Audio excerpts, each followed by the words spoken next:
উপস্থিত সকলকে আমার নমস্কার। আমার সকল গুরু ভাই গুরু বোনদের আমি আন্তরিক প্রীতি ও শুভেচ্ছা জানাই। ঠাকুর মা স্বামীজির শ্রীচরণে শতকোটি প্রণাম জানিয়ে আজকের অনুষ্ঠান শুরু করতে চলেছি। আজকের অনুষ্ঠানে আমাদের সাথে থাকবেন আমাদের দিগ্বয় রামকৃষ্ণ মিশনের মহারাজ স্বামী অরুণাত্মানন্দজি মহারাজ। এরা আপনারা সবাই এটা নিশ্চয়ই অবগত। আমাদের মধ্যে এসে পরে আসেননি, এখনো আমাদের সাথে যুক্ত হননি। আমরা আমাদের মহারাজকে পেয়ে যাবো আমাদের মধ্যে। আপনারা যদি মহারাজ না আসা অব্দি তাহলে আমরা দু চারটা কথা বলতে পারি। আপনাদের যদি কারো আপত্তি না থাকে দু একটা ছোট কথা আমি বলতে পারি।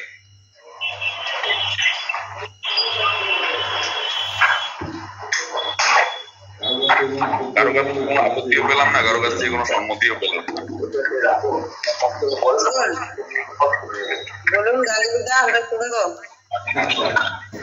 আচ্ছা, বলছি আমি স্বামীজির একটা ছোট্ট গল্প বলার চেষ্টা করছি। হয়তো আপনাদের সবারই গল্পটা জানা, তথাপি আরেকবার ব্রাশআপ করার জন্য চেষ্টা করছি। এই ধরনের ছোট ছোট গল্প স্বামীজির জীবনের আপনারা বেলুড় মঠ কর্তৃক প্রকাশিত একটি বই আছে, সবার স্বামীজি। আপনারা সবাই হয়তো দেখেছেন।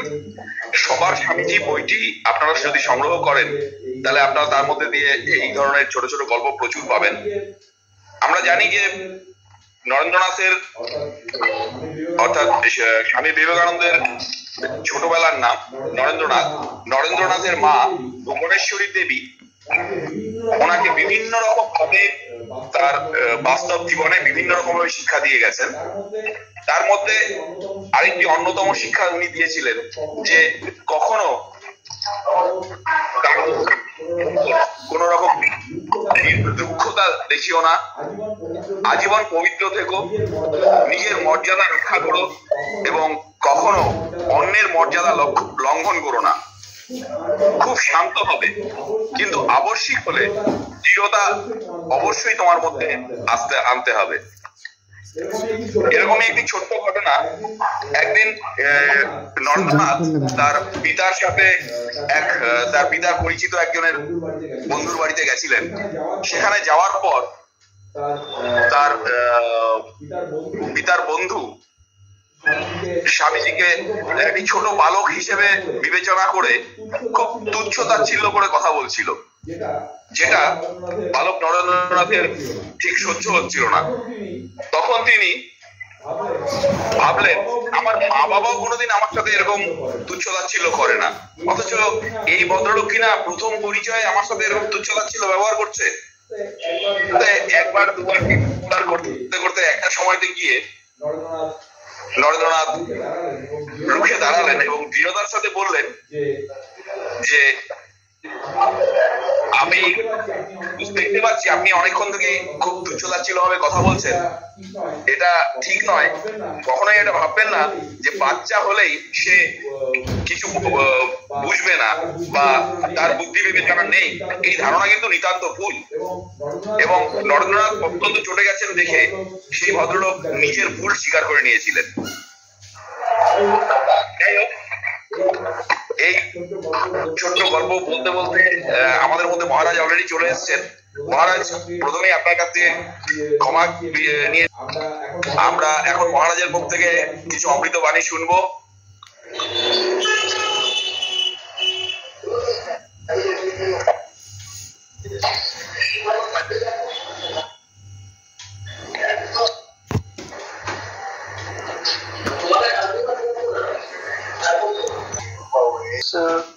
सर्वधर्म स्वरूपे अवतार वरिष्ठाय रामकृष्णाय ते नमः। जननी शारदां देवी रामकृष्णं जगद्गुरु पादपद्मे तयोः स्थित्वा प्रणमामि मुहुर्मुहुः। नमः श्री जतिराजाय विवेकानंद सूरये सच्चित् सुख स्वरूपाय स्वामी विवेकापहारिणे।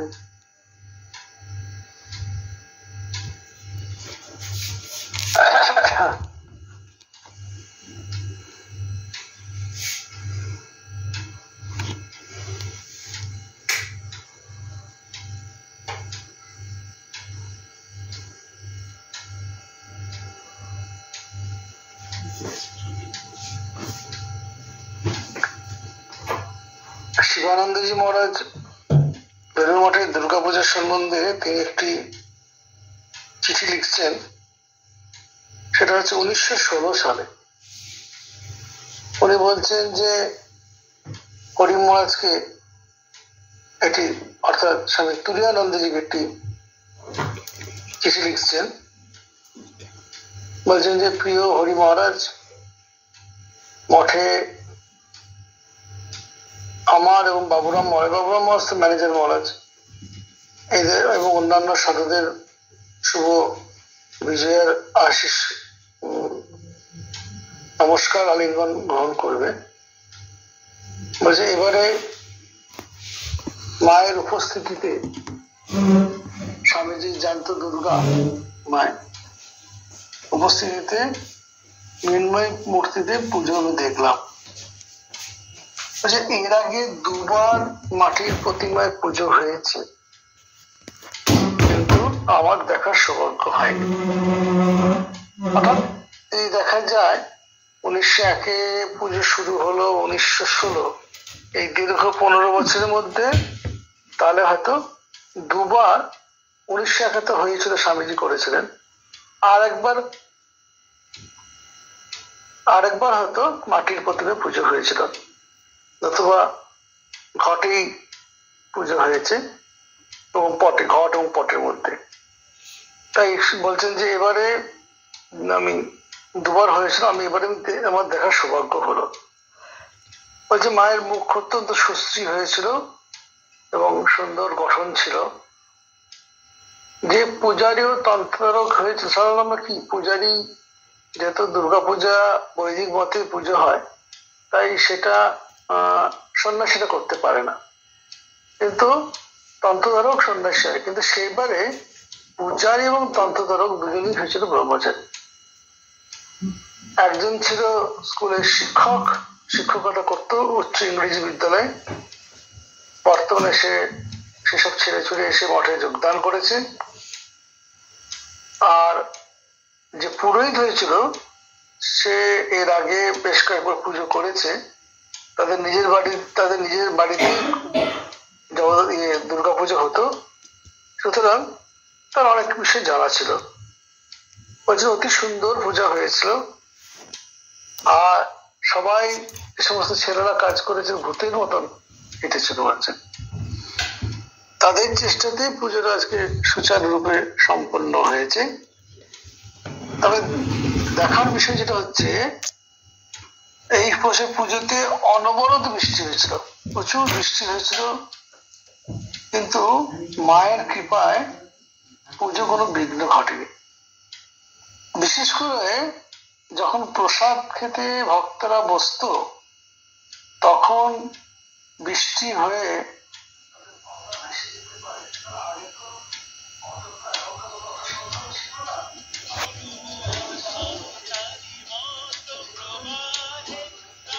সময় মাকে খবর দেওয়া হতো। মা প্রার্থনা করতেন, অর্থাৎ শিশুমা ছিলেন তো, মা প্রার্থনা করতেন যে তাই তো গো, এত লোক কি করে বৃষ্টিতে বসে খাবে, পাতাগুলো সব তো ভেসে যাবে, মা তুমি রক্ষা করো, এই বলে মা দুর্গা নাম জপ করতেন। আর দেখা যেত এই প্রসাদ বেলার সময়টুকু বৃষ্টি থেমে থাকতো। এটা অভূতপূর্ব একটি বৃষ্টি খানিকক্ষণের জন্য ধরে থাকতো। এটা বলছেন যে মায়ের কৃপায় এটা হয়ে উঠতো। 3 দিনে, সপ্তমী অষ্টমী নবমী 3 দিনে প্রায় 4000 লোক প্রসাদ পেয়েছিল। বিজয়ের দিনে মা ও তার সঙ্গিনীরা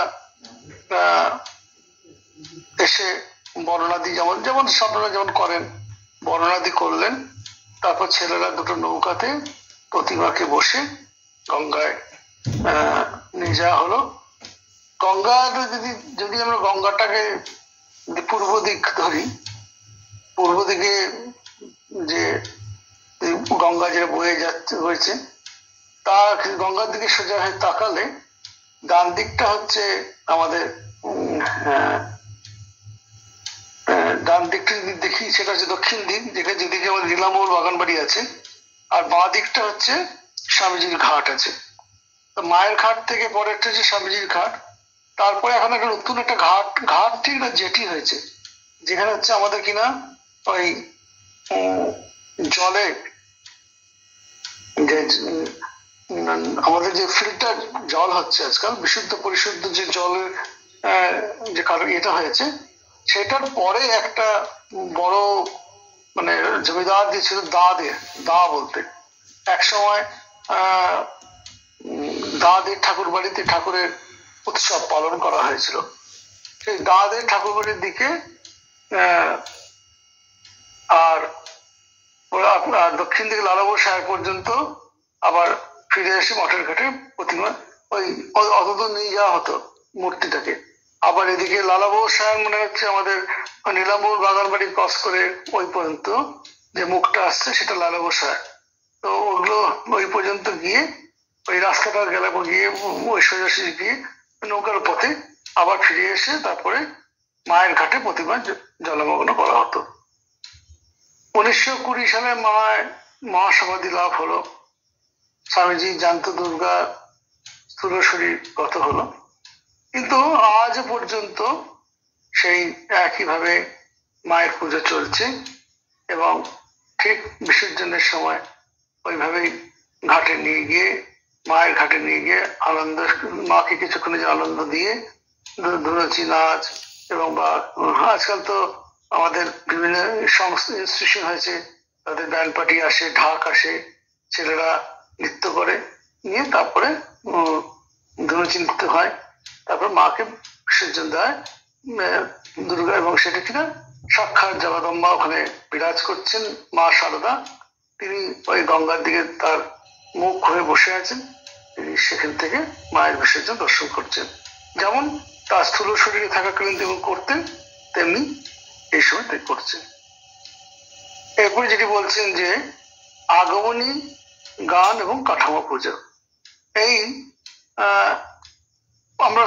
আমাদের এখানেও হয় জন্মাষ্টমীর দিনে কাঠামো পুজো করা হয়। আর কাঠামো অর্থাৎ যে কাঠামো, যে ফ্রেমটার উপরে দেবীর মূর্তি থেকে তৈরি করা হয়, ওইটাকে বেশ থাকে, তারপরে বাঁশ দিয়ে খড় দিয়ে দেবীর স্ট্রাকচার তৈরি করা হয়, তারপর মাটির লেপন দিয়ে তারপরে গরম দিয়ে তারপরে ধরুন রং টং করে সেই কাঠামোটা মেন কাঠামো, সেই যে মেন যে স্ট্রাকচার নিচে যে কাঠটা থাকে সেটার পুজো করা হয়। তাতে পুজোর পরে একটা মাটির একটা ফার্স্ট লেপন দেওয়া হয়, সেটাই হচ্ছে কাঠামো পুজো। এখন আমি আপনাদের কাছে প্রশ্ন করব যে কাঠামো পুজো কেন জন্মাষ্টমীর দিনে হয়? যিনি বলবেন মাইকটা অন করে বলুন, কাঠামো পুজো কেন জন্মাষ্টমীর দিনে হয়? এর পিছনে রহস্যটা কি?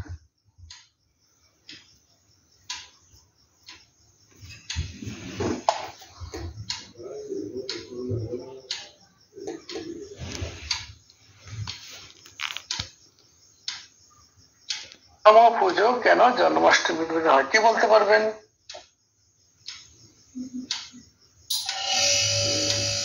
তারপরে মাইক অন হচ্ছে না।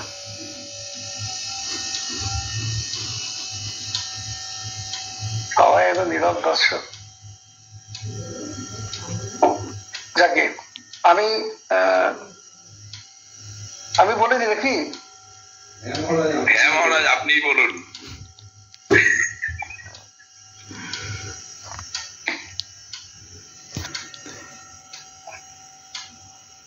বসুদেব এবং দেবকীর অষ্টম গর্ভ সন্তান ছিলেন কে? ভগবান কৃষ্ণ। সেই কৃষ্ণ জন্মালেন তখন নন্দ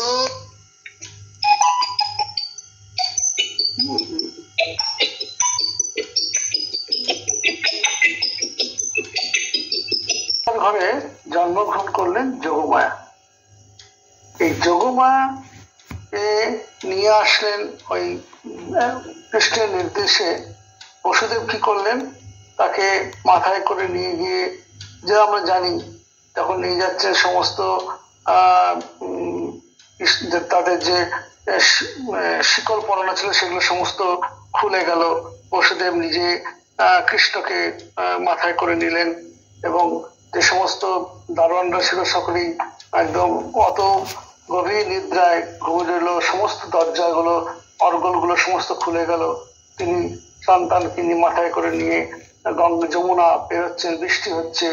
বাসুকি সেই কৃষ্ণের উপর ছাতা মতন ধরে ক্ষুদ্র শিশু কৃষ্ণকে মাথায় ছাতার মতো বাসুকি ফোনা তুলে তাকে গঙ্গা যমুনা পার করতে সাহায্য করছে বসুদেবকে।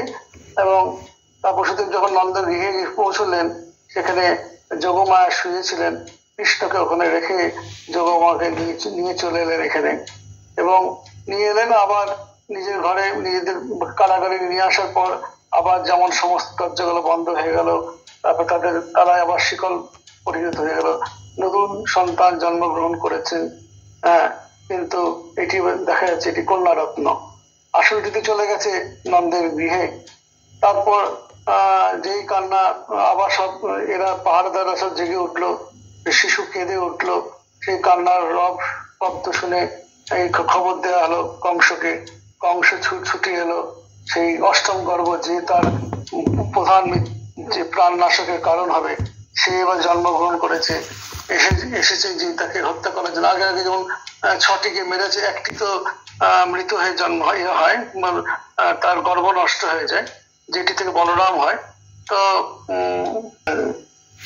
ওই গর্ভ, এইদিকে গর্ভ নষ্ট হলো, ওদিকে গর্ভ সঞ্চারিত হয়ে গেল। এইভাবে সিস্টেম করে। আর এর আগে সবগুলোকে তিনি মেরেছেন। এই অষ্টমটাকে এবারে শেষ করতে হবে। যখন মারবার জন্য উদ্যত হচ্ছে, তখন দেবকী বলছে যে তুমি দাদা তুমি একে মেরো না, এ তো মেয়ে, মেয়ে তোমার কি করে অষ্টম গর্ভের সন্তান, পুত্র সন্তান মৃত্যুর কারণ হবে? এ তো মেয়ে, কন্যা সন্তান, তুমি একে মেরো না। এ বড় হলে তোমার ছেলের সঙ্গে বিয়ে দিয়ে তোমার পুত্রবধূ করে তুমি নিয়ে আসবে। কিন্তু সে তো মৃত্যুর ভয়ে নিতে সে আকুল। সেই জন্য সে মেয়েটিকে কোনা নিয়ে যেই আছাড় মারলো, সঙ্গে সঙ্গে যোগমায়া মাটিতে না হয় উপরে আকাশে উড়ে গেল। নিয়ে বললেন যে ওরে তোমার মূর্খ, তুই তো আমাকে কেন, আমি তো মেয়ে মারিয়েছিলাম, নারী, তুই আমাকে কেন মারতে গেলি? তোরে বদিবে যে গোকুলে বাড়িতে, সে বলে তিনি চলে গেলেন। এই যেহেতু যোগমায়া এবং ভগবান কৃষ্ণ এই একই দিনে জন্মেছিলেন, সেই জন্য ওই যে মা হচ্ছেন দুর্গা, তিনি তো মহামায়া। সেই মহামায়ার যে পুজো হবে, তারও জন্ম ওই কৃষ্ণের জন্মদিনের দিনেই ওই কাঠামোর মধ্যে মাটির লেপন দিয়ে ওই মায়ের জন্ম হচ্ছে। এইভাবে এটাকে করা হচ্ছে। সেই জন্য ওই জন্মাষ্টমীর দিনে ভগবান কৃষ্ণ মহামায়া একই সঙ্গে জন্মগ্রহণ করেছিলেন, সেই জন্য এই ব্যবস্থাটা করা হয়েছে। সেই জন্য জন্মাষ্টমীর দিনে কাঠামো পুজো করা হয়। এটা হচ্ছে রহস্য। তো যাই হোক, তো এটা এখনো আমাদের সব জায়গায় যেখানে যেখানে পুজো হয়, জন্মাষ্টমীর দিনেই কাঠামো পুজো করা হয়।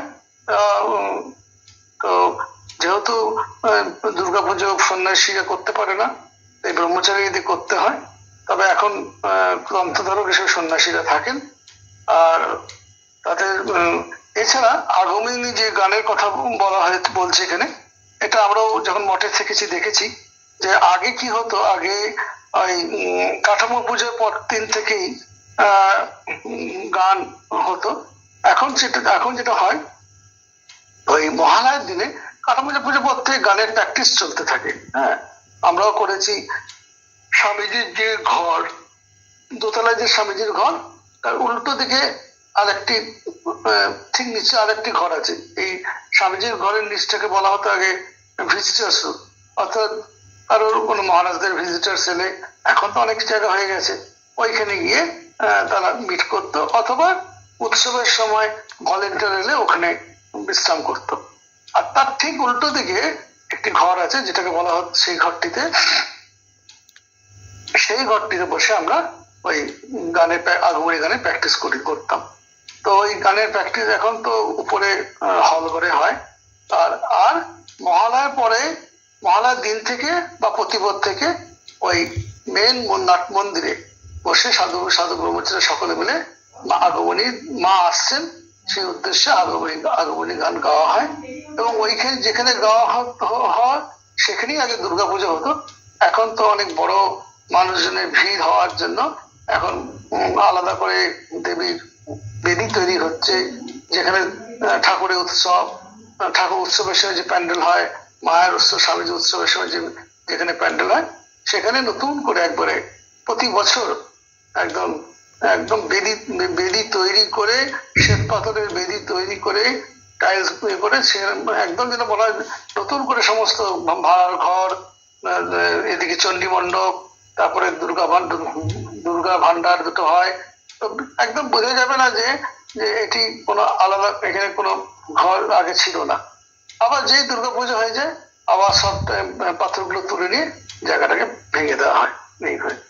তো একদম মাটি করে একদম বেদি তৈরি করা হয়। বেলুর মঠ তো এটা ভক্তদের জন্য এই ব্যবস্থাটা করছেন। তো একে তো ওই সময় আগমনী গানটা গাওয়া হয়ে থাকে। তো এখনো সেই সাধু ব্রহ্মচারীরা গায়। তো আমরা যখন ছিলাম তখন আমরাও করেছি। তো এই হলো। এছাড়া দুর্গাপূজার একটা সময়সূচি হয় সব জায়গায়, সেটা এখন করা হতে থাকে বেলুর মঠের মতনই ফলো করে করা হয়। তো যে ইয়ের দিন থেকে, ষষ্ঠীর দিন থেকে পুজো হয়। ষষ্ঠীর দিনে সন্ধ্যেবেলায় দেবীর বোধন হয় সন্ধ্যা আরতির, ঠাকুরের সন্ধ্যা আরতির পরে। আর যদি তারপরের দিন আমন্ত্রণ অধিবাস থেকে, আমন্ত্রণ অধিবাস তারপরের দিন হয়। আর সকালে হয় কল্পারম্ভ। কখনো পড়ে যায়, তখন সূর্যোদয় যদি পেয়ে যায় সকালবেলায়, পঞ্চমীর দিন সকালে হয়তো কল্পারম্ভ কখনো হয়, অথবা তাহলে ষষ্ঠীর দিন নিয়ম হতো কল্পারম্ভ, বিকাল বলে বোধন, আমন্ত্রণ। না, কল্পারম্ভটা কখনো হয় না, বোধনটা কোনো ষষ্ঠী পেয়ে গেলে পঞ্চমীর দিন সন্ধ্যেবেলায় অনেক সময় বোধন হয়ে যায়, অথবা ষষ্ঠীর দিনেই সূর্যোদয় এতে সকালবেলা কল্পারম্ভ, বিকালে বোধন, আমন্ত্রণ, অধিবাস, তিনটে পুজো হয়, বিশেষ পূজায়। আর কল্পারম্ভের ঘটেই আরেকটি গণেশ ঘট, আরেকটি চণ্ডীর ঘট হয়, সেখানে দেবী চণ্ডীর পুজো হয়। এবং ওই চণ্ডীর ঘটে 3 দিন আরেকজন চণ্ডী পাঠক মহারাজ থাকেন, সন্ন্যাসী, তিনি ওই ষষ্ঠী থেকে, ষষ্ঠী, সপ্তমী, অষ্টমী, নবমী, এই 4 দিন তিনি সম্পূর্ণ চণ্ডী পাঠ করবেন, করে একটি আরতি করবেন। এবং নবমীর দিন যেদিন হোম হচ্ছে সেদিনও তিনি ওই যে সংকল্প করে চণ্ডী পাঠ শুরু করেছিলেন, তিনি সেদিন হোমের পরে সেই সংকল্প চণ্ডী পাঠ শেষ করে ওই মুদ্রা দিয়ে সেই সংকল্প সমাপ্ত করবেন, এই থাকে। আর এরকম তারপর সপ্তমীর দিনে দেবীর পুজো হয়, বিশেষ পুজো। সকালবেলায় দেবীকে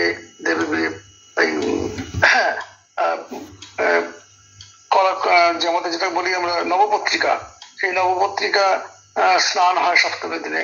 তারপরে তাকে নতুন বস্ত্র পরিধান করে নবপত্রিকার পুজো হয়। তার আগে সপ্তমী, অষ্টমী, নবমী প্রতিদিনই পুজো শুরু হওয়ার আগে ওই চণ্ডীর ঘটে পুজো হয়ে যাওয়ার অল্প ফুল একটা ছোট্ট একটা পুজো করে পূজারী ও তন্ত্র মহারাজরা ওই করে, প্রতিদিন মহাস্নান হয়। এই মহাস্নানের বিশাল ব্যাপার আছে। সেই অনেক রকম উপকরণ দিয়ে মায়ের স্নান হয়।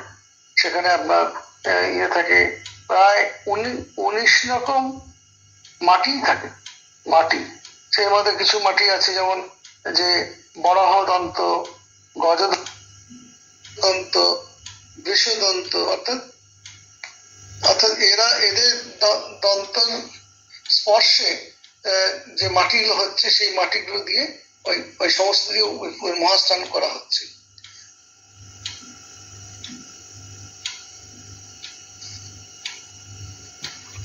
পুজো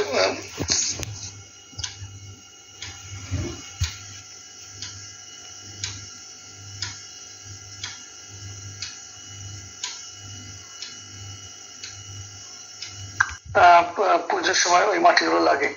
এরকম এছাড়া সুগন্ধি জল থাকে, স্বর্ণ জল, রূপ জল, শিশির জল, গঙ্গা জল, ব্রহ্মপুত্র নদীর জল, তারপরে সর্বতীর্থের জল, শিশির জল, তারপরে বৃষ্টির জল, বাপি জল, বাপি মানে কুয়োর জল আর কি, হ্যাঁ, তারপরে পদ্মরেণু জল, এরকম প্রচুর জল থাকে দিয়ে মাকে স্নান করানো হয়। এই মহাস্নান প্রতিদিন হয়, সপ্তমী, অষ্টমী, নবমী। এছাড়া নবপত্রিকা স্নান হয়। এইগুলো তো বিভিন্ন উপকরণ দিয়ে মায়ের পুজো হয়। আর ষষ্ঠীর দিনে, এটা সপ্তমীর দিনে হচ্ছে দেবীর সকাল থেকে এই পুজো হয়ে গেল, তার ভোগ আলাদা দিয়ে শেষ হলো। আবার অষ্টমীর দিন দেবী হয়, সেদিন আবার দেবী, যেহেতু দেবী কৃপণ প্রতিষ্ঠা হয়ে গেল, সকালবেলা ঠাকুরের পরে মঙ্গল আরতি হয়। দেবী মঙ্গল আরতির পরে তারপরে দেবীর পুজো শুরু হয়ে যাবে। অষ্টমী সপ্তমীর মধ্যে পুজো হবে।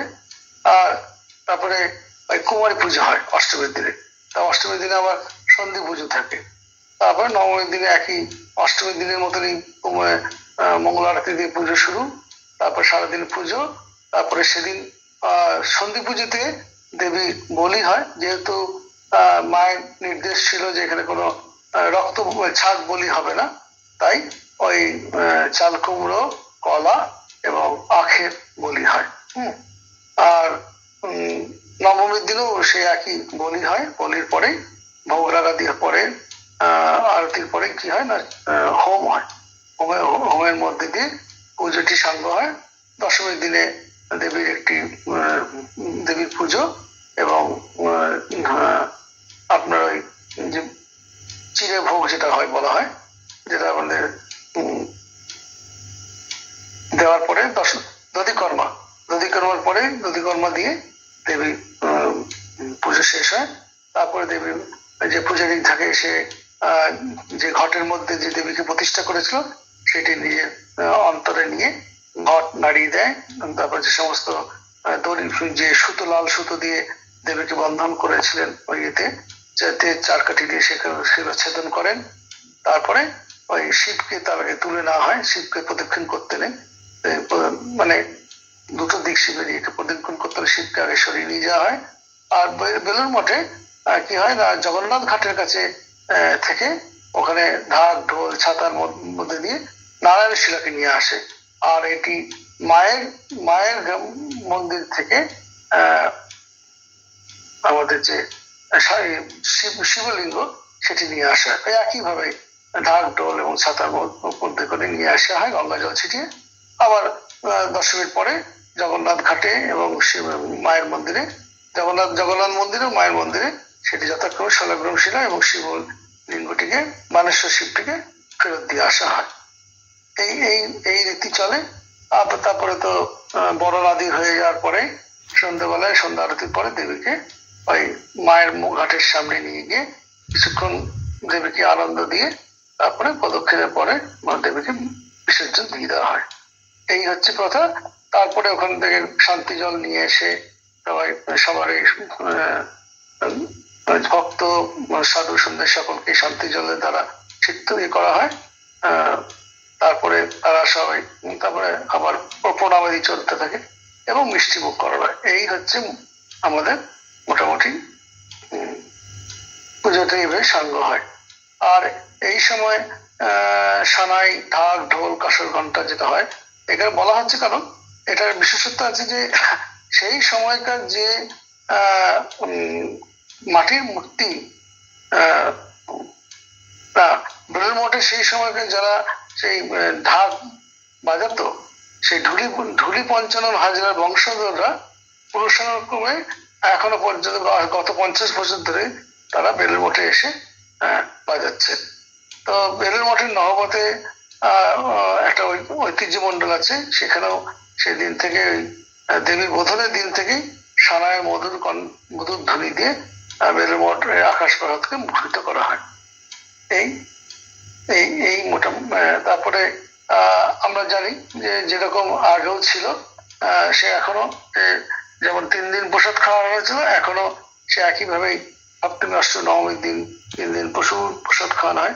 আগে তো বসিয়ে প্রসাদ খাওয়ানো হতো, এখন সেই সিস্টেমটা এখন অগণিত প্রচুর ভক্তের সংখ্যা বেড়ে গেছে, তখন সেই জন্য এখন ওই হাতে হাতে প্রসাদ দেওয়া হয়। তবে এই প্রসাদ দেওয়ার সিস্টেমটা 1950 সালে যে মন্বন্তর হয়েছিল তখনও কিন্তু বন্ধ হয়নি। তখন আমাদের ছিলেন প্রেসিডেন্ট ছিলেন স্বামী বিরজানন্দজি। তো বিরজানন্দজি স্বামীজি যে চালাজি স্বামীজি এনাকে খুব ভালোবাসতেন।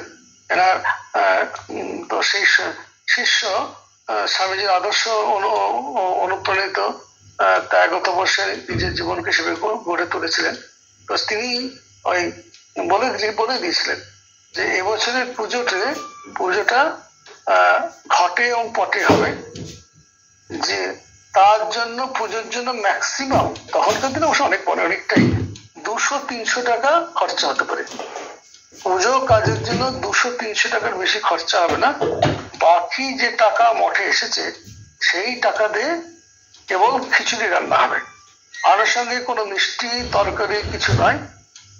খিচুড়ির মধ্যেই ডাল শাক সবজি যা দিয়ে ওই খিচুড়ি হান্ডা খিচুড়ি রান্না করো। আর যে আসবে অগণিত দরিদ্র নারায়ণদেরকে সেই খিচুড়ি পরিবেশন করে তাদেরকে তৃপ্তি করো, তারা পেট ভরে খেয়ে যাবে। এবছরে এইভাবেই আমাদের নারায়ণ সেবা হবে। মা এইভাবেই পুজো বলছেন মহারাজ, এই খিচুড়ি মায়ের সামনে হান্ডা করে বিরাট ভোগ দিয়ে তারপর সর্বহারা নারায়ণদের পরিবেশন করতে হবে। এইবার মা এইভাবে পূজা ভোগ গ্রহণ করবেন ও আমাদের পূজা সার্থক হবে, আলাদা ব্যবস্থা কারোর জন্য নয়।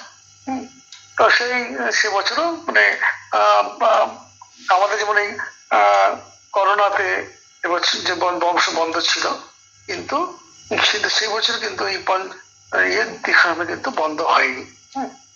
পুজো হয়েছে এবং ওইভাবে পুজোর জন্য খুব মানে ন্যূনতম খরচা, বাকি যে টাকা এসছে সেই টাকা থেকে দরিদ্র সেবা হবে, এটা মহারাজের নির্দেশ ছিল। তবে আজ লক্ষ লক্ষ মানুষের দেখেন লাইন দিয়ে তারা প্রসাদ গ্রহণ করছেন, ওদের 20,000 30,000 এরকম সব 40,000 লোক প্রসাদ গ্রহণ করছেন। তার চেয়ে মানুষ তো প্রচুর আসে, সবাই গ্রহণ করে না, অনেকে চলে যায়। তারা ফ্লোটিং চলতে থাকে, সারাদিন রাত চলতে থাকে। এই আর বিজয়া দশমী দিন তো আমরা কথা বললাম, সেদিন লাস্টে সব শেষে সবাইকে মিষ্টিমুখ করা হয় আলিঙ্গনের দ্বারা, কলাকলির মাধ্যমে, প্রণামের মাধ্যমে বিজয়া উৎসব পালিত হয় এবং সকলকে মিষ্টিমুখ করা হয়। তো এই ছিল প্রথম পর্ব, যে বইটি প্রথম পর্ব আমাদের এই বেলুড় মঠের দুর্গা পুজো, এই মোটামুটি এটি আমাদের শেষ হয়ে গেল। এবং আমরা নেক্সট যে চ্যাপ্টার আছে দুর্গা মহাশক্তি ও মহামাধুর্যের প্রতীক, পরবর্তী একটি চ্যাপ্টার আছে কুমারী পুজো কি ও কেন, তৃতীয় হচ্ছে হিমালয় কন্যা উমা পার্বতী ও হৈমবতী, চতুর্থ হচ্ছে দেশ দেশান্তরের দুর্গা। এইগুলো নিয়ে মহারাজ লিখেছেন, আমরা সেগুলো এক একটা ধরে ধরে এগোবো।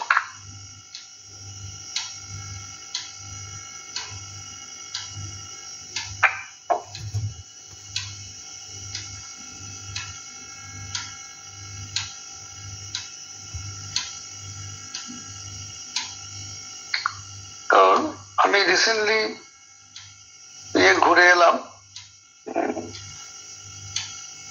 কোয়েম্বাটোরে গিয়েছিলাম। তো আজকে নতুন চ্যাপ্টার কিছু ধরছি না, আমি কোয়েম্বাটোরে ঘুরে আসার কিছু কথা বলছি। যে আমরা কোয়েম্বাটোরে বিশাল বড় মন্দির হয়েছে, যা শুনলাম প্রায় মন্দিরটা তৈরি হতেই খরচা লেগেছে 10 কোটি টাকার উপর। 10 কোটি টাকার মন্দিরটি তৈরি হয়েছে এবং প্রায় 300 মতো সাধু আমরা সেখানে এসেছিল।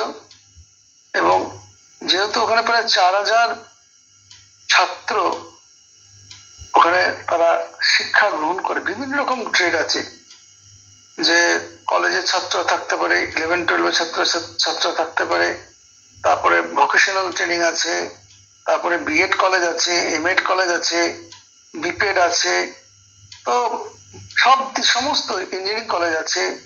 তো সমস্ত নিয়ে ওরা বিভিন্ন শ্রেণীর ছাত্রছাত্রী সেখানে ছাত্ররা সেখানে ক্লাস করতে পারে বলে বিরাট বড় বিশাল ক্যাম্পাস। তো আমরা সমস্ত এই ছাত্রাবাসে ছিলাম ওদের, তার ফলে বাইরে থাকতে হয়নি, আশ্রম ক্যাম্পাসের মধ্যে ছিলাম। এবং বেশ দূর, প্রতিদিনই আমাদেরকে অনেকটা দূরে যেতে হতো, তবে গাড়ির ব্যবস্থা ছিল। তো খুব সুন্দর সেদিন সকাল থেকে 16 তারিখে সকালবেলায় হয়তো আপনারা দেখেছেন, ইউটিউবে তো আছেই, সকালবেলায় ঠাকুর মা স্বামীজির প্রতিকৃতি, পুরোনো মন্দিরটা বেশ বড়, দোতলায় পুরোনো মন্দির, সেখান থেকে নিয়ে এসে মন্দির প্রদক্ষিণ করে বিভিন্ন রকম ভক্তিমূলক সঙ্গীতের মাধ্যমে খোল করতাল বাজিয়ে নৃত্যের মধ্যে দিয়ে ঠাকুর মা স্বামীজি মূর্তি, এবং সেদিন শরৎ মহারাজের জন্মদিন ছিল, তো শরদানন্দজির ছবি প্রতিকৃতি নিয়ে প্রদক্ষিণের পর সেই নতুন দ্বার গৃহে আমাদের উন্মোচন করেন স্বামী গৌতমানন্দজি, আমার পূজনীয় vice president, senior vice president Maharaj Gautamananda. তারপরে সেখানে গিয়ে মুক্ত প্রতিভা ফটোগুলো ওখানে বসানো হয়। তারপরে মায়ের ঠাকুরের এখন বিশাল মূর্তি হয়েছে, মর্মর মূর্তি আছে, এবং স্বামীজি এবং ঠাকুর মায়ের ছবি আছে ওই মূর্তির। তারপরে মার আরতি অর্ঘ্য প্রদান মাধ্যমে মায়ের সেদিন মন্দির উন্মোচন করলো। তারপর সারাদিন ধরে দেবী, তার আগের দিন বাস্তু পূজা হয়, এবং ওখানে একটি ওদের যা কিছু হোক না কেন, কলস পূজা একটা বিশাল ব্যাপার। কলস পূজা মানে এই কলস পূজা হওয়ার পর সেই জলটা নিয়ে গিয়ে ওই মন্দিরে উপরে যে চূড়াতে যে কলস আছে, সেই কলসটাকে আবার অভিষিক্ত করবে ওই কলস। তারপরে সেই কলসের জল বিশাল বড় বড় ড্রামের মধ্যে সেটা মিশিয়ে দেওয়া হবে, তো সেখান থেকে হোস পাইপের মাধ্যমে স্প্রে গানের সাহায্যে যত ভক্ত এসছে, সে সাধু সন্ন্যাসী গৃহস্থ সকলকেই সেই কলসের জলের দ্বারা সিক্ত করা হবে। শান্তি বাড়ি আর কি। তো সেই শান্তি বাড়ি কলস পূজা ওখানে বিরাট বড়, যে কোনো পুজোতে কলস পূজা থাকবেই। তো ওই কলস পূজা একটা বিশাল ছিল। তো সেই কলসের তারপরে অনুষ্ঠানে যদি যেমন হলো, এবং সব শেষে 17 তারিখে যেহেতু সাধু ভান্ডারা দিনে, ওখানে ওরা ওরকম যে সাধু বরণ করে, প্রত্যেকেই ওই তিলক এবং আরতি, প্রত্যেক সাধু যতজন সাধু প্রত্যেককে সাধু আরতি করা এবং তাদের হাতে কিছু উপহার তুলে দেওয়া, এটি 17 তারিখে সম্পন্ন করে। এবং আমরা 17 তারিখেই সকালবেলায় গিয়েছিলাম কোয়েম্বাটোর আশ্রমের আরেকটি মঠ আছে, এটা মিশন, ওটা মঠ, এটা হচ্ছে বিদ্যালয়, আর ওটা হচ্ছে রামকৃষ্ণ মিশন বিদ্যালয়, ওরা কোয়েম্বাটোর রামকৃষ্ণ মঠ কোয়েম্বাটোর। সেখানে আমাদের সকালবেলায় পাত্রদাসের ব্যবস্থা ছিল। আর তারপরের দিন আমরা 18 তারিখে আমরা চলে যাই, উটিতে যাই। উটিটা বেশ সুন্দর পরিবেশ, যারা পাহাড়ের যারা এখানে আছেন তারা জানেন পাহাড়ের কিছু, অরুণাচলের দৃশ্য অনুভব করতে পারেন, দেখেছেন যারা, সেটা কিন্তু কিছুটা উটি অঞ্চলটা, এবং বেশ সেটা ঠান্ডা, মানে কোয়েম্বাটোরে কোনো ঠান্ডা নেই। এই শীতের মধ্যে আমরা পাখা চালিয়ে শুয়েছি, হ্যাঁ, কিন্তু ঠিক উল্টো হচ্ছে আবার উটিটা ঠিক উল্টো, সেখানে প্রচুর ঠান্ডা। পাহাড়ি তলদেশের এই আশ্রমটি, সেটা ওখানে বেশ ঠান্ডা। আমাদের সেই এখানকার অরুণাচল বা আসামের মতনই ওয়েদার সেখানে। তো উটিতে আমরা সেখানে যাই, সেখানে আমরা দুপুরে মধ্যাহ্ন ভোজন করি। সে আশ্রমে গিয়ে আমাদের গান টান ইত্যাদি হলো। তারপরে সেখান থেকে আমরা দুটো জায়গায় দেখি, একটি সেঞ্চুরি পার্ক দেখি, আর একটা জায়গায় টি গার্ডেন। এক একজন নিয়ে গেছিল, আমাদের যাওয়া হয়নি, আমরা একটি পার্কটি শুধু দেখেছিলাম। আর কেউ কেউ টি প্রোডাকশন সেন্টার দেখে এসছে এই সমস্ত। তারপরে আমরা এই হচ্ছে কোয়েম্বাটোরের ট্যুর। তবে দেখার মতো হচ্ছে যে আরেকটা জায়গায় আমরা গেছিলাম, যেখানে হচ্ছে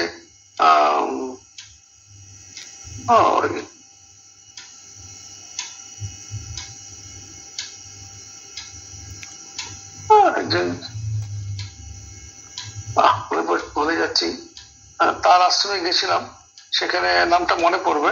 তো সেখানে বিশাল শিবলিঙ্গ আছে, তারপরে ভবানীময় মন্দির আছে, এবং বিশাল একটা শিব মূর্তি বিরাট ক্ষেত্র জুড়ে সেখানে করা হয়েছে। তো আমরা সেখানেও গেছিলাম, সদ্গুরু আশ্রম গেছিলাম, সদ্গুরু আশ্রমে। কিন্তু দেখলাম এত বড় ক্যাম্পাস, মানে অভূতপূর্ব তারা পরিষ্কার পরিচ্ছন্ন রেখেছে, এবং পুরো ক্যাম্পাসটাতে যত জমি আছে গাছ একদম, বিশেষ করে সুপুরি গাছে প্রচুর, সুপুরি ও নারকেল গাছ দিয়ে একদম পুরো, মানে কোনো জায়গা বাকি নেই, একটু ফেলে রাখিনি, সুপুরি গাছে পুরো ভরে আছে। আর ওই বিশাল যে শিব মূর্তি, সেই মূর্তি দেখার জন্য ওখানে একটু দূরে সেটা ওই গরু গাড়ি ব্যবস্থা করেছে। ওরা বলতে চাইছে আমরা এটা বায়ু দূষণ থেকে রক্ষা করার জন্য এই গরু গাড়ি ব্যবস্থা করেছে। সেই গরু গাড়ি করেই মানুষজন যাচ্ছে দেখতে, আবার ওখান থেকে ফিরে আসছে, 10 টাকার টিকিট। তো এটাও একটা ওদের কিছু মানুষের রুজি রোজগারের ব্যবস্থা হয়েছে। অসংখ্য প্রচুর মানুষের ভিড় এখানে। আর একটা অদ্ভুত যে কোনো মানুষ কথা বলছে না, কিছু তো অন্তর একজন করে মহিলা বসে আছেন, তাদের হাতে একটা করে সাইলেন্স, কিপ সাইলেন্স এরকম বোর্ড নিয়ে বসে আছে। কেউ বলছে নিজে কথা বলবেন না, কেউ বলছে না, শুধু বোর্ডটি হাতে তুলে বসে আছে। ন্যাচারালি তাদের সামনে এটা দেখছি, সেটা মানুষজন চুপ করে যাচ্ছে, এবং সবকিছু একদম নিয়ম শৃঙ্খলা মেনটেন করে। সেখানে একটি আছে ওই কুম্ভ স্নানের মতন ব্যবস্থা আছে, সিঁড়ি দিয়ে নেমে সেখানে লোকেরা স্নান করছে। তো সিস্টেম পয়সা দেওয়ার অবস্থা ছিল, ওদের বাসন কাপড় জামা পাওয়া যায়, নিয়ে এসে স্নান করে, মেয়েদের আলাদা ছেলেদের আলাদা, সেই স্নানেরও ব্যবস্থা ওরা করেছে কুম্ভ স্নানের মতন। এই সমস্ত আমরা ওই জায়গাটাও দেখে এসছি। এই আমাদের তীর্থের অভিজ্ঞতা।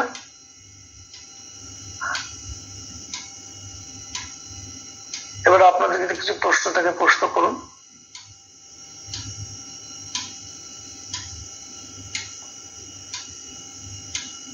আমাদেরও ইচ্ছা আছে যে আগামী বছর যে আমাদের যে দুর্গাপূজা হবে, সেখানে কুমারী পুজো করার ইচ্ছা আছে। এখন কুমারী আমাদেরকে সন্ধান করতে হবে। কুমারী পুজো হচ্ছে মানে যেটা হচ্ছে সাক্ষাৎ উমা পুজো। আমরা আগে পড়েছি যে তো স্বামীজি এটা শুরু করেছিলেন, এবং সাক্ষাৎ দেবীর অবস্থান ওখানে উপস্থিত হচ্ছে সেই কুমারীর মধ্যে শরীর মনকে কেন্দ্র করে, এবং দেবী সাক্ষাৎ পুজো গ্রহণ করছেন কুমারী রূপে। তো সেটাকে যে বিশেষ একটা ওই পরিবেশ তৈরি হয় বিশেষ, এবং সেখানে সেদিন সেই সময়টুকু তাকে কোনো কন্যা বলে কেউ মনে করে না, সকলেই দেবী জ্ঞানী তাকে পুজো করে, এবং সাধু সন্ন্যাসী ভক্তরা সকলেই সেই মাতৃজ্ঞানে তার চরণে তাদের নিজের আরতি বা প্রণাম নিবেদন করে থাকে। তো এই কুমারী পুজোটা একটা বিশেষ আকর্ষণ বিষয়। তো আমাদেরকে ইচ্ছা আছে আগামী বছর করা। একটু আমাকে তার আগে একটু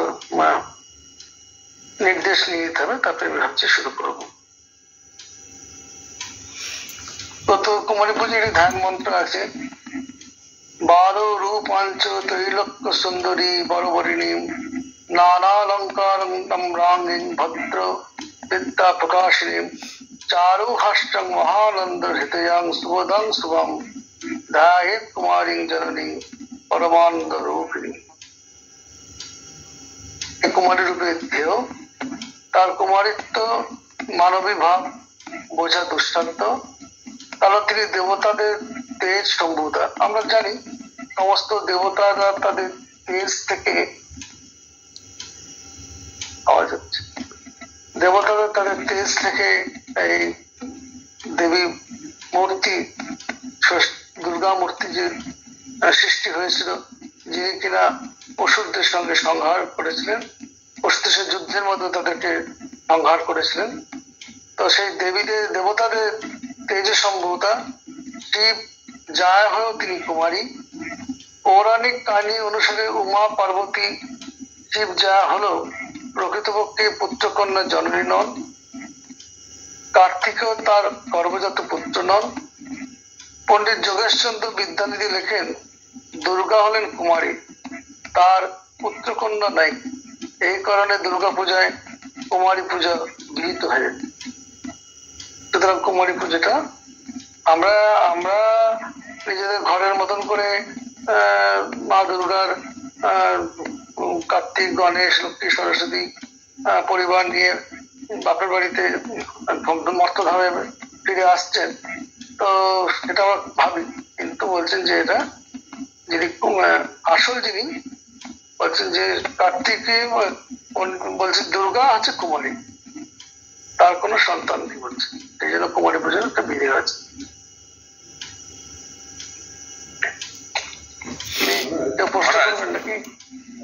মহারাজ, একটা জিনিস একটু জানার ইচ্ছা ছিল, সেটা হচ্ছে আপনি যে বলছিলেন কোয়েম্বাটুরে সাধু ভান্ডারা হয়েছিল, মানে ওখানে কি শুধু মানে আমাদের রামকৃষ্ণ মিশন মঠের সাধুরাই ছিলেন না বাইরের থেকেও আরো ছিল? বাইরের সাধু আমি তেমন দেখিনি, তো মঠ মিশনের সাধুরই তারাই সাধু ব্রহ্মজি প্রায় 300 মতো ছিল। অন্য সংস্থার সাধু এসেছিল আমার সেরকম মনে নজরে পড়েনি আর কি। আচ্ছা আচ্ছা,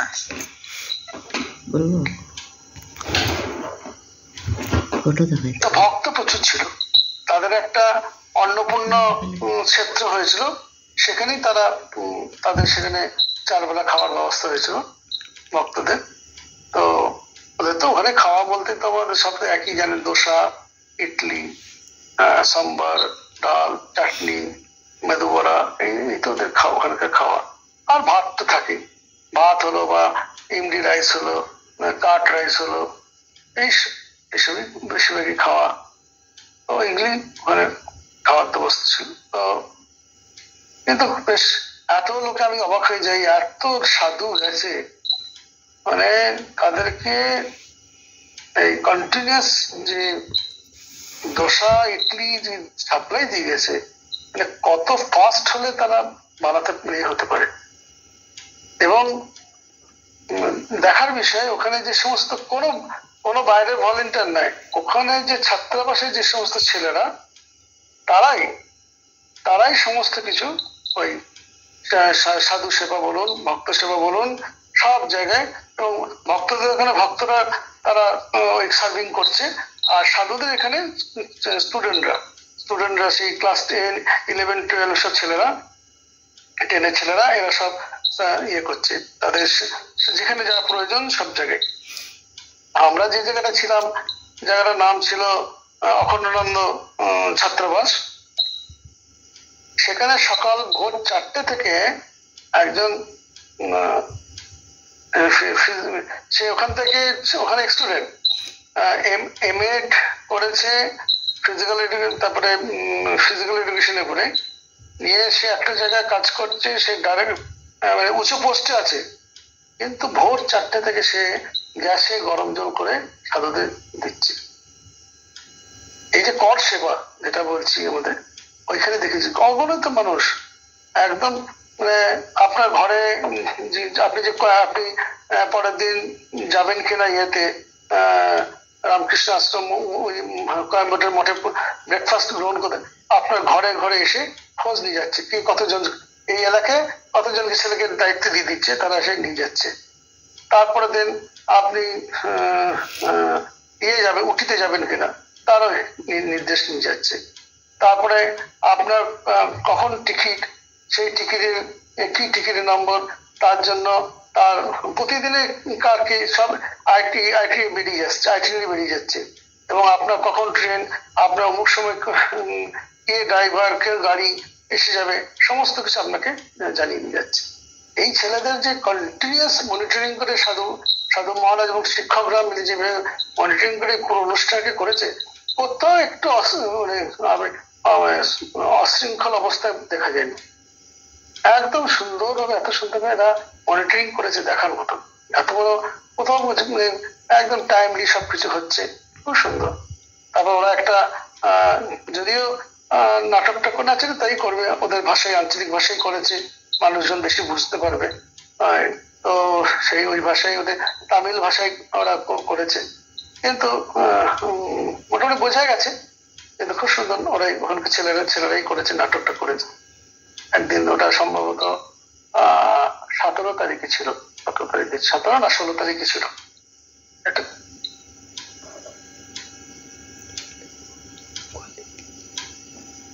ব্যাস, আজকেই থাকুক। প্রণাম মহারাজ, আমার একটা ছোট্ট একটু প্রশ্ন ছিল মহারাজ। হ্যাঁ, বললাম আমি এক জায়গায় পড়েছিলাম যে মায়ের যখন ওখানটায় দুর্গাপূজা হয় বেলুর মঠে, মহাভোগ প্রসাদ বলে একটি প্রসাদ দেওয়া হয়, যেটা নাকি কালীঘাটে বলি হয়, সেই প্রসাদ এসে যখন মার কাছে দেওয়া হয় সেটা মহাভোগ প্রসাদ, এমন কিছু কি আছে? ওইটা নবমীর দিনে ওখানে তো কোনো যেহেতু ইয়ে হয় না, নবমীর দিনে যে ভোগ রাগ হয়, সেই নবমীর দিনে ওই একটি ছোট পাঠাকে বলি দিয়ে নিয়ে এসে, যেটাকে বলা মহাভোগ না, ওটাকে বলা হয় যে মহাপ্রসাদ। ওইটা কিন্তু মহাপ্রসাদে কোনো রকম আপনার পেঁয়াজ রসুন কিছু থাকবে না, ওই আদা দিয়ে ওই পাঠাটাকে রান্না করা হবে। ওটা কিন্তু পাঠা হতে হবে, হ্যাঁ, কোনো খাসি হলে চলবে না। সেই ওটা ওখান থেকে নিয়ে এসে ভক্তরাই ওখান থেকে ওখানে বলি করে নিয়ে এসে ওই মহাপ্রসাদ করা হয়। ওইটা আপনার ওই ইয়ের দিনও করা হয়, আপনার ওই দুর্গাপুজোর নবমীতে করা হয়, কালী পুজোর দিন করা হয়, আর ফলারি কালী পুজোর দিন করা হয়। এই 3টে দিনই ফলারি কালী পুজো থাকে না, কিন্তু কালী পুজো আর এই দিনে হয়ে থাকে, কি বলে এই দুর্গাপুজোর সময় হয়ে থাকে। আর যেহেতু সন্ন্যাস ব্রহ্মচর্য ইয়েটা যেদিন সন্ন্যাস হয় বা ব্রহ্মচর্য হয়, সেই রাত্রে কালী পুজো হয়, সেই জন্য ঠাকুরকে কালী গেলে পুজো করা হয়, সেদিনও মহাপ্রসাদ দেওয়া হয়। এটা আমাদের ইয়ে তো আছে, কি বলে জগদ্ধাত্রী পুজোর দিন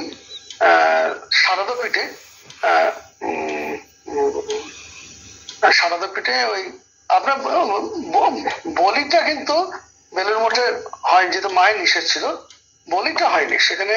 আপনার ওই কুমড়ো, চাল কুমড়ো আর ইয়ে কি বলে কলা আর আখের বলি হয়, কিন্তু ওই ভোগ রাগের মধ্যে ওইটি নবমীর দিন নয়, ওটা দেওয়া হয় এর দিনে,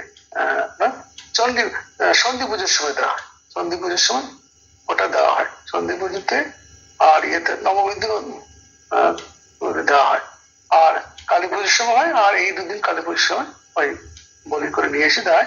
আর জগদ্ধাত্রী পুজোর যে তৃতীয় পরে যে পুজোটা হয়, সেটাকে ওই তিন পর 3টে পুজো, প্রথম পর, তৃতীয় পরে যেটা হয়, সেখানেও ওই অল্প কিছু পরিমাণে ওই মহাপ্রসাদ মাকে উদ্দেশ্যে দেওয়া হয়।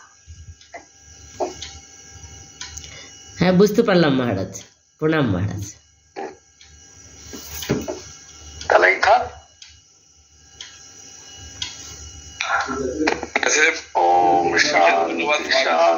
शांति। हरि ओम तत्सत्। श्री रामकृष्णार्पणमस्तु। जय श्री गुरु महाराज जी की जय। जय महामाई की जय। जय स्वामी जी महाराज जी की जय। जय कामाख्या माई की जय। जय श्रीमंत शंकर देव माधव देव दामोदर देव की जय। जय श्री श्री दुर्गा माई की जय। হ্যাঁ কি বলছিলেন? হ্যাঁ, প্রণাম মহারাজ। হুম